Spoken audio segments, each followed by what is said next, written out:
What's concerning or what's more noteworthy right now is the number of cases that we're seeing.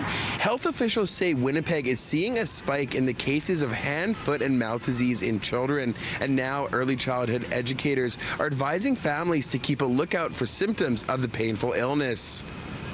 Pay attention to your child. You know your child, and parents know their children best than anyone. Pay attention to symptoms that are out of the norm for them, and if they aren't feeling well, maybe err on the side of caution and keep them home for a day or two.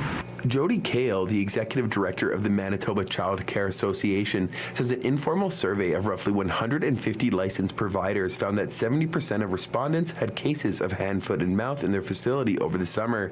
Some are saying over the last 3 months, between 43% and 93% of the children enrolled in their programs had cases. So that's a large, concerning number of cases.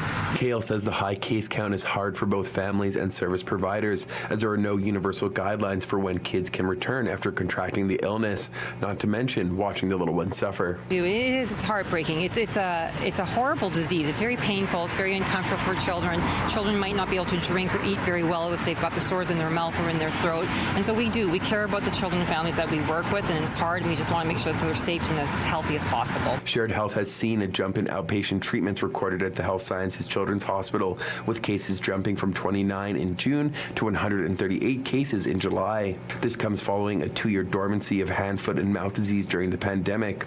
Only 43 cases were recorded in all 2020 and 2021, and in 2019 there were a total of 143 cases.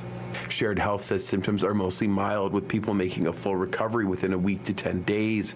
And while there are no specific treatments, there are steps people can take to help ease the pain. Helpful treatments include acetaminophen for symptomatic fever and a focus on hydration with fluids, as well as avoiding acidic or crumbly foods, which may further irritate the mouth that typically has ulcers. Shared Health says alongside frequent hand washing and proper sneezing and coughing etiquette, there are numerous steps that people can take to help to prevent the spread of this illness. This includes taking extra care after changing a dirty diaper and making sure that toys are disinfected.